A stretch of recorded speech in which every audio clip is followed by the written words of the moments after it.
Hi, I'm Phil Dispenza, and this is Collecting, Investing, or Somewhere in Between. This is going to be the introduction video to comic books.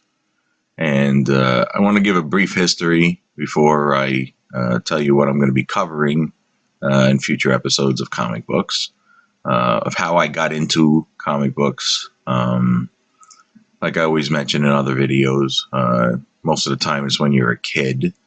Uh, I was really small, maybe 6, 7 years old, when I remember getting my first comic book. I remember a flea market. It was Amazing Spider-Man 67 with Mysterio at the amusement park. Um, Somebody had put a piece of masking tape with 10 cents written on it. And I remember that as being one of my first comic books. And there were a few others. I remember Pink Panther and Unexpected. Um, there was Doctor Strange with all the skeletons on the cover. Offhand, I think it might have been number 17. But and then Halloween came. My neighbor actually worked for a newsstand, I guess, distribution company, and we would get. They'd always give us comic books for Halloween. It'd be like, the kiddie ones, the Richie Rich, the Harveys, a lot of the Harveys, the Casper, and things. So that was like me reading comics. It wasn't until 1984 when a comic book store opened up near me. My friend Steve from grammar school, um, he said, "Hey, come with me to the comic store." And I remember it just turned around 14. I think it was May of '84, and that's when I started buying comic books. Where they came in bags, and you purchased the boards because the guy gave only bags at the time. And I spent that summer just buying and buying and buying and buying whatever money I had. I started buying a lot of comic books. And then I remember by sophomore year, I had to stop because I had no money. I wasn't working at all. So I think I stopped for about 9 months. And then junior year, somehow I went back and got into it. And I never stopped. Senior year of high school, I bought my first collection. I remember I think it was a mid '88. It was before I graduated. There was 1,000 books. I had found this guy. Um, I used to belong to a chat group back in the day, and he was into comic books and he wanted to get rid of them all. So I got my first collection of 1,000 comics, $150. I also remember, I think it was about '86. We used to go to Pennsylvania. My parents had a house out there for like summer home and stuff, and we'd go up there weekends. And this is a giant flea market, and there was a comic book dealer in there. And I remember him reading a newspaper, and I'm like, "Oh, what's that?" And he's like, "Oh, that's the Comic Buyer's Guide." So somewhere along the line, I don't know if it was '86, '87, I had gotten a subscription to that. And then I started buying a few comic books through them, and it was pretty cool. So once I acquired that large collection, I remember the summer of '88. I think I had mentioned this in another video. I started doing garage sale, yard sale, whatever you want to call it, pretty much every weekend that summer uh, outside my house. And what I did is, I took all the duplicates of comics I didn't want, and I started putting them out along with baseball cards and things. And then, I was buying and selling. I had gotten to a flea market, a local church. I had mentioned that also in the video. Selling once a month, whatever I was buying, buying and had from previous, duplicates. I started buying some duplicates. A lot of times, my interest was stories that began and end. So miniseries for me were great, and I would buy some extras. But when Punisher came out, I bought 3. Wolverine was the big one. I bought 30 and my brother bought 20, and I eventually got his collection. So I had 50 copies of that. Wolverine 1 from 1988, not the Frank Miller, because that was before I got into it. So, I was doing it part-time, and I graduated college in '93, computer engineering, and I couldn't get a job because they were laying off everybody back then. All my friends, everybody struggled and started working in places where it had nothing to do with our degrees. But what I did is, I got some money. I mentioned this. I opened a store in 1993. It might not have been the best time to do it, but you learn. It was a lot of struggling back then because the distributors had a 90-day release date policy with the publishers. So if something came out 3 months late or later than the actual publisher original date, we weren't allowed to return it. But I had picked up a lot of stuff. I mean, Diamond would have, clearance sales. We'd go to New York City with their retailers, and then we go to the warehouse where they stored books and stuff, and they had overstock, and it was pennies on the dollar. It was great. So I closed my store February 1997. I went to work for my friend Mark, like I've mentioned that also. I stayed with him for until 2000, actually. And, that was pretty much it. I ran his stores because he knew nothing about comics. He was a toy guy. So, it was great. Great time, even if I did struggle at times. But, you know, a lot of the stuff, store stock, I mean, you see behind me, just take a look, there's stacks and stacks and stacks of books. Um, when I moved to Florida, before I had my fiasco with my comic books burning on the truck and the leaking storage and stuff, yeah, you lose books here and there. I lost probably about 20 something long boxes combined. But I have a good 40,000 books still. So a lot of the stuff, like I'm going to mention in the videos, you hold on to it long enough, it's going to be worth money. So what am I going to cover? I'm going to cover the periods. I'm not going to cover anything pre-Golden Age. That's like a niche collector market. They call it the Platinum Age, and they get into the Victorian, which is even earlier and stuff. But there's not too many people that I personally know want to get into that stuff. And what you have to take into account is what are kids seeing today? What's in their face, what movies, what TV shows, based on the comic book characters, is probably going to, show what the future is going to be for the comic books. So we're going to cover the Golden Age and then Silver. I'm going to cover Bronze. Copper Age, I definitely giving its own episode. I thought about just calling it the 1980s because to me, I mean, 90s on, we'll just call it modern. I stopped collecting actually in 2004, and I had cut back actually in 1999 maybe. So after that, I know what the market's doing now because I got back into it. Not much, but I know what the market's doing because I follow a lot of things. But besides the different ages, I'm going to be covering the genre. So you'll have superhero, you'll have horror, you'll have television, cartoon, movies, westerns, romance, whatever it might be, war. We're going to cover each genre in the particular age and say whether or not, is it still, feasible to collect. I'm going to get into the newsstands and a big with variations. Because nowadays you see tons and tons, and I mentioned this before, you just see tons of variations for every book practically. So that'll be it. Like I said, I'm going to try to, keep it reasonable with time for each video. So I'm going to have samples. I have enough stuff, not too much Golden Age, but, I have some Golden Age. So as I come out with my videos, I'll show you examples. We'll talk about graded, whether or not to grade something, which books are great investments, which there are a ton of. I mean, it's going to be tough. So, you as a viewer, you're going to have to decide, what you want to put your money into. There's almost guarantees that something's going to go up in value, but sometimes you're going to need a big chunk of money to spend on specific items if those guarantees. though nothing is guaranteed, especially in this world.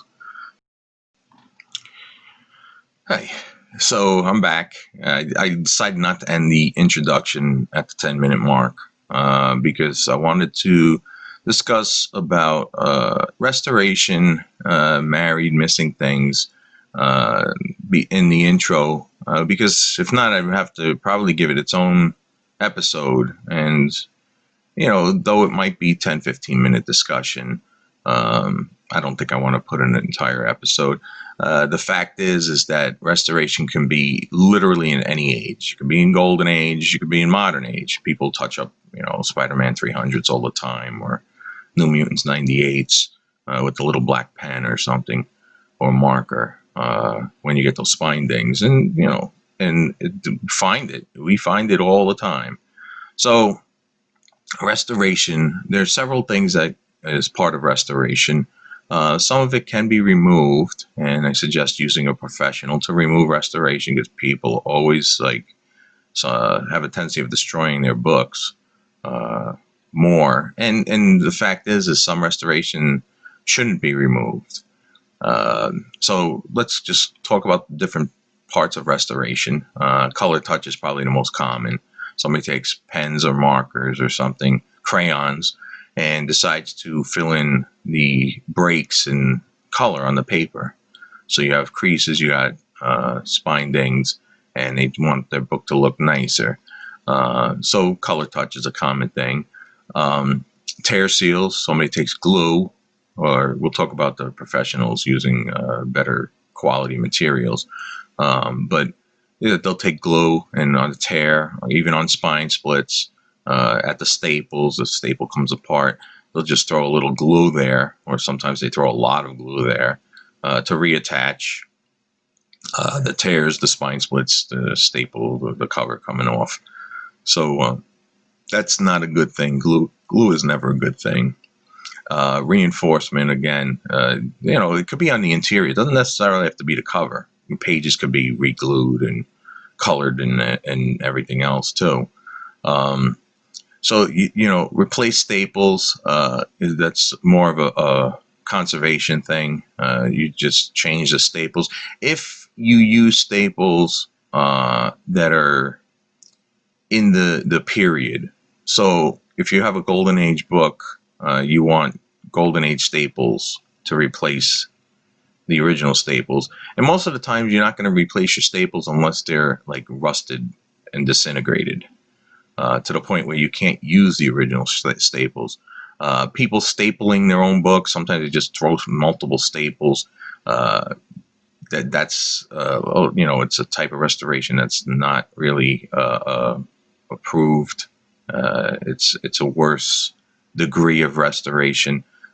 Staples themselves, if the originals are there and they just add staples, or they reattach it, just by stapling the book through, that's actually not restoration, but it tracks because your cover was detached or whatever, or just having foreign material on your book will detract the value and lower the grade. So you have different things. You have one that cannot be removed, restored property is trimming. So I'm going to show you this one book here. Back in the 80s, I mentioned that comic store.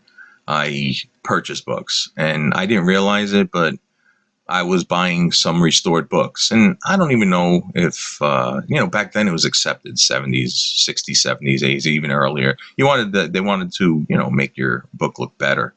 So, it was an acceptable form until the 1990s and 2000s, where people are like, well, why should my book that has, marker or whatever on it that looks nice be worth the same as one that doesn't have the marker in the same grade?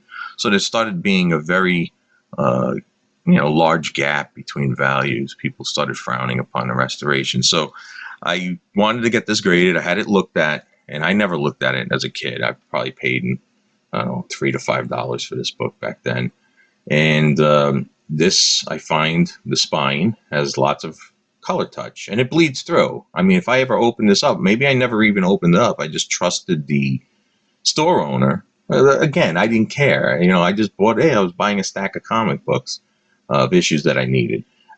So I might have considered removing the restoration if, and this is where I'll talk about whether or not restoration removal is feasible. But it turned out that the top of my book was trimmed, and possibly even the bottom. But once I discovered the top is trimmed, it doesn't matter anything else about looking, because you can't undo trimming. Once you take something out, you can't put it back. It's not magic. You can't restore a book. So whether or not do you want to have something restoration removed, conservation.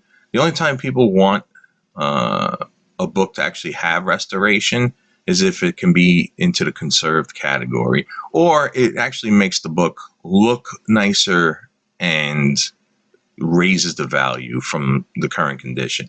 If it's falling apart in 0.510 condition, there are people who want, they want a nice looking book. So they'll pay thousands of dollars to have, if your book, say Amazing Fantasy 15, you might put a few $1,000s, several $1,000s into it and raise the value double because it looks so nice. But you want to weigh whether or not, a lot of times people just want it conserved. So the book stops falling apart and, tries to remain intact for many years to come. So conservation would be, again, appropriate staples. You want tear seals with specific materials, spine split seals, reinforcement, color touch. I mean, no color touch. Color touch isn't conservation, but you leave it uncolored, actually. Sometimes it won't look that great. So conserved books, you want to save the book. Restoring them, if it's minor restoration, don't even bother. It's not going to raise the value. Removing restoration, don't do it yourself, because I've seen many people, they see color touch, they start scraping it, and then they realize, or they don't even realize it. They go submit it to get graded, and it still comes back restored because they missed some color touch. So the professionals, you're paying them to look at it, find all the restoration, and remove it. So it's on them. If they miss something, it's on them that they have to, compensate you, either fix it, remove more, reimburse you some money, whatever it is. So, that's why you pay professionals to remove resto. And, I saw a Fantastic Four #1. I think it was originally a 4/5 or something, and it had a lot of color touch. And, it was scraped and there's little holes in it. And it looked like a road map. I saw it online when it became a 3/5 without restoration. And it wound up, I think it about doubled the price. It looked horrible, but it was 3/5 without restoration was worth double what I believe the 4/5 at the time was worth with color touch. So is it feasible to remove resto? If it drops, you got to find out what's the value of your copy in that grade that it's currently in with the restoration. So this Doctor Strange might be an 8, or maybe it was a 9. I think it was marketed as like a near mint minus. It might have been 9.2, and the 9.2 might be worth $3,000. I have no clue. I'm just throwing a guess out there.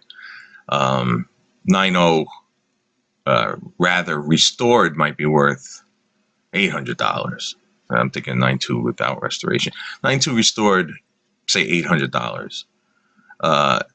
There's a balance somewhere. Maybe 7.5 might also be worth an $800. So if I can get a 9.2, scrape off some color touch and get it down to an 8.5 or even an 8.0, the value would be higher than that 7.5. So in that case, you remove it, and again, you get the opinion of the expert. Should I get this restoration removed? Can it be removed? So. It's up to you.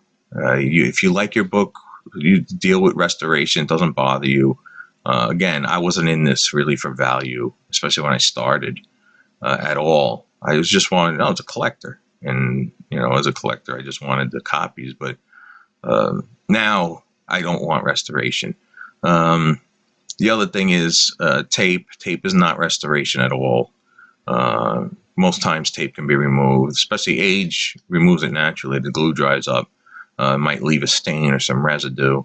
But tape, it's up to you again when you buy your collection or collectible comic. Does tape bother you? If there's a small piece of tape, it's not going to affect your grade too much. Even, you got to look in the interior again. It could be on a page, and sometimes tape can be removed. And if it's on the pages, it probably wouldn't even affect the grade, or might even improve your grade if it can be removed safely.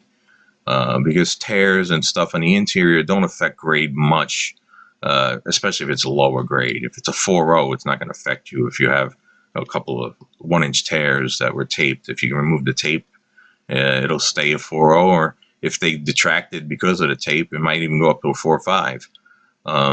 So, tape, if it's a ton of it, it's going to affect your grade. If it's sealing, splits, the entire spine split and retaped, or your covers reattached with tape, that's going to lower your grade. So tape, you probably want to avoid, if you can, you have a choice.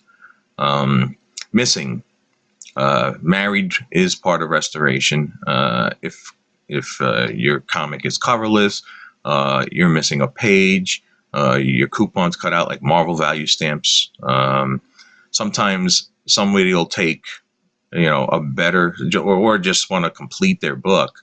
But if, they'll take a better cover from one copy and put it on the coverless copy, because maybe the pieces, there's a coupon missing or something out of the one with the nice cover. So you're going to see this a lot. Very old books, the golden age books. Sometimes you got to try to find parts. You'll see pages being sold by themselves, just to complete books. And, if it's done, married, you want to try to avoid, unless, it is old and valuable. Something like a Hulk 181, even though prices are crazy with that book, with the amount that are graded out there, the amount of copies that still exist, that Marvel value stamp gets cut out all the time. And sometimes you're just missing the stamp. Sometimes you're missing the actual page, or even the whole wrap. So when you're buying a book, especially if you're putting out money, ask the... What the hell?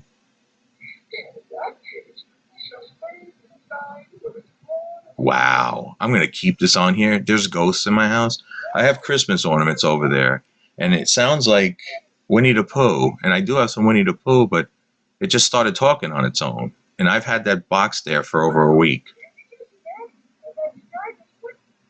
I don't even know if this can pick up what he's doing. I don't know if he's responding to me talking. This is scary. Okay, I'm going to stop this and come back, because I'm going to try to turn him. Alrighty, it was the Winnie the Pooh ornament. I have 3 of them. One just started talking for no reason. I mean, is it a chance that the battery started dying and just started making noise by itself? I have no idea. But anyway, I can't make this up, so I'm keeping it on the video. I tell these people at work all the time that stuff that happens to me, or my experiences, I said I can't make it up. So this one, at least, I believe, should be on record in this video. So I was talking about the Hulk 181 and the Marvel value stamp. Sometimes it's easy. You just go to, like, if you know a certain book is prone to be missing. A lot of the Silver Age Marvels are prone to be missing page 12 because there were pinups. But, do your homework before you buy something. Maybe even check online to see what, if you see incomplete books, what's the common page that's always missing, or things. So it'll give you a heads up. When you count, I said you get to the original owner if you're live, because, you buy online. Make sure you're guaranteed that if something's missing or cut out or whatever, it's not to your liking, it's returnable. But if you can't go to shows now, but you go to a flea market or something, or go to a comic store, you could pick up, um, you want to buy something live, inspect it. Ask the owner of the book, can I open it up? And tell them, you want to count the pages and make sure it's complete. If you're not paying much, you're paying $1 or $2 for a book. You might not waste your time, but I like to. I always like to count, just in case, because, like I said, I don't like incomplete books. My condition's not as high of a priority for me, but incomplete really bothers me. So look at whatever page is normally missing or something, and that's where the married comes in. When you look at a cover, check the staples. Make sure that the staples in themselves don't look like they've been opened at the centerfold, and look at the cover itself. Are there extra staple holes, at the prong, along the spine, different from where the staples are currently? See if there's overhangs, and I'll talk about remainder copies, they're called, where the company distributor, newsstand distributor, needed more copies, so the printer might say, okay, these are all defective, and they throw the defects in a pile. And what they do is they actually marry themselves an original cover to an original interior, and that's legitimate. That's not frowned upon. That's perfectly acceptable in the collecting community. It doesn't devalue the book at all, because what they did is they'll take that interior and throw an extra set of staples. So you'll see 2 staples on the outside, and then there's 2 additional staples on the pages. So you'll see 4 staples at the centerfold, and you're like, oh no, somebody did something. But all they did was fill in orders that they still had and didn't have enough comics to produce, to fill in those orders. So they just married literally at the printing factory, that interior to the cover. And a lot of times that's easily seen where there's an overhang on the top or the sides or something, because the cover wasn't cut when comics made. The comic is cut completely together, so the pages aren't cut separately, and then the cover's cut separately, and so it should be nice and flush. Back in the day of Silver Age, there was little overhangs and stuff, but when you hit the 1970s and maybe a little earlier, comics should be flush. So what you want to do is look at the staples, see if somebody married it themselves. Is there extra staple holes in the cover, or the pages? And sometimes you got to be wary, because people didn't like having 4 staples, even though it was a legitimate thing. Sometimes they remove those 2 staples from the interior, so you'll see staple holes, but it still was a manufacturing thing, not somebody doing homemade. When you might have somebody taping in a page that normally is missing, taping in coupon or Marvel value stamp. So check those, make sure there's no tape, because that just drops you down. But whether or not something's married, it's easier to tell with page quality. So if you have an off-white page quality, and then you get to the page, or especially the page or the wrap that's missing normally, it might be a different color. Check for printer lines, little tears, the little holes that go through the bottom of the paper many times. Make sure everything lines up and the colors should match. And it's a telltale sign that maybe something, is amiss and somebody married stuff. I keep hearing Winnie the Pooh. I put him out in the hall there. He's still talking. I put a towel over him and everything. I'm going to stop for a second, because I have no notes, and I want to think about how I want to proceed, possibly even end. So I'm going to stop it here. I want to move on to pressing. Back in 2001, when I first learned about it, I was sort of against it. I thought a book should probably just stay in the state it's in, and it shouldn't be changed. But almost 20 years later, I've totally changed my mind. If a book can be made to look better and not be affected by whatever you're doing to make it look better, then I'm all for it. The thing is, and I keep saying this, and I'll keep saying this, leave it to the professionals. I can't tell you how many times um, I've seen people press their own books, and then when you look at the book, they've popped a staple and they use too much water. It actually stains. It has like a pebbling effect, or if they use the wrong material, it has almost like a grit effect, which is called canvassing. And what should you get pressed? Books that are, again, you can pre-screen pressing. A lot of companies would, tell you whether or not this is a good press candidate. And even though a book may look better, it might not go up in grade due to other defects. So if you have creases that break color, spindings that break color, tears, writing, people think anything can be pressed out. It's like crazy. So, listen to the experts. If they tell you, okay, this has a good shot of at least going up one grade, decide, is it worth the money? If you're pressing a book that's worth $25, that's definitely not going to be worth the money. But if the book's worth several hundred, a couple of $1,000 or something, then it'll prove, if your pressing cost you $15 or something, and a book will go up $50 or $100, it's worth it. But make sure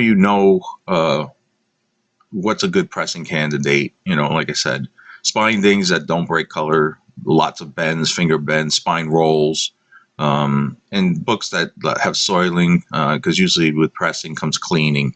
If it's in the white, a lot of that stuff can be cleaned out and removed. So think about what you want to do, but leave it to the experts, and send in several books at the same time, and take it from there. One other thing I wanted to talk about is whether or not you should get a comic book graded. That's a good question, because I've seen the most horrible books be graded. I don't know if people are inheriting comic books that know nothing about comic books, or if they identify it incorrectly. You have Marvel Tales instead of a Spider-Man, or Fantasy Masterpieces instead of a Silver Surfer, or a lot of those reprints from the 70s, Marvel Super Action or whatever, and people think it's the genuine article. So that, and there are reprints out there that look almost exactly like the original comic, and people, then you get fooled by it. So make sure you know what you're doing. Again, maybe even do pre-screen.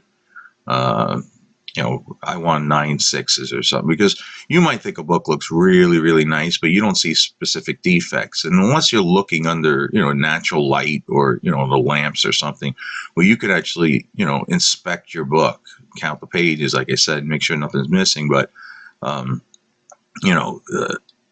is it worth grading? So try to get a ballpark. Look at grading guides or whatever, and they'll give you, or online, get an estimate of what you think the grade is, and then look up what sales are in that grade. So if grading is going to cost you, $50, $100 or something, and your book's worth $20, don't get it graded. And the only exception I would say to this is if it's sentimental value. Your very first comic book you ever bought, or maybe, a relative gave it to you who meant something to you, and they passed on or something. But other than that, if you're going to do this for the money, definitely estimate the grade and see what sales are in that grade, and even see what sales are in grades a little higher, because your estimation might be wrong anyway.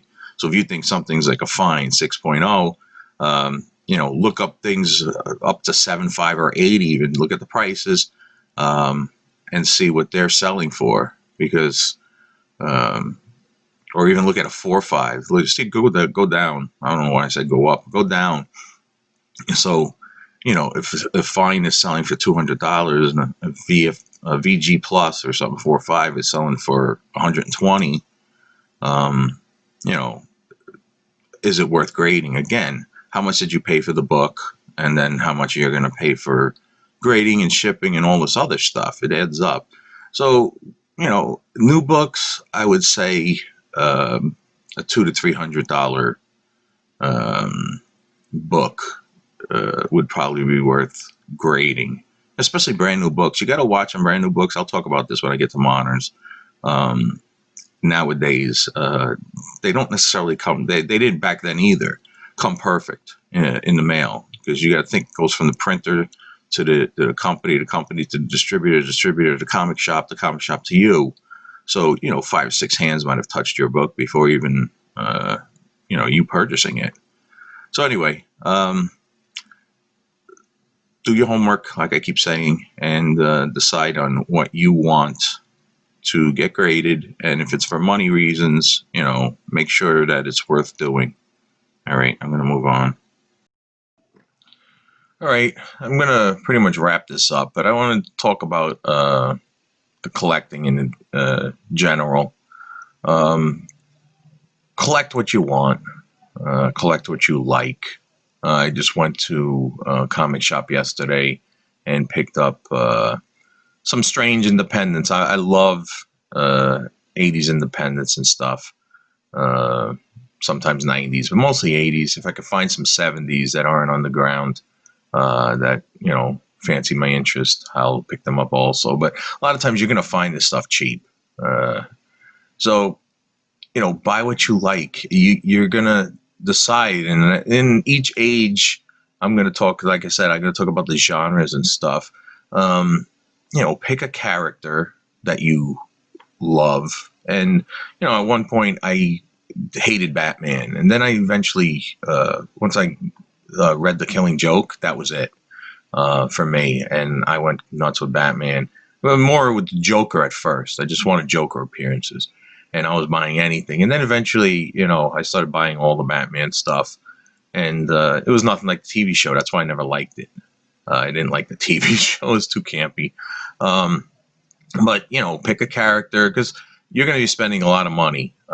If you like certain companies, like Valiant. I love the original Valiant universe. Now, I decided yesterday I wasn't going to bother with any new stuff. There's just too much out there, too many variants and things. But I pretty much, I might be missing 1 or 2 books from the original universe from 93 through 2000 or whatever. I did do series 2, so, that was my choice. But genre, you like horror, buy horror comics, or you like westerns. And again, I'm going to talk about what's nowadays feasible and what 30 years from now is going to be value, or what I believe should be valuable or not valuable.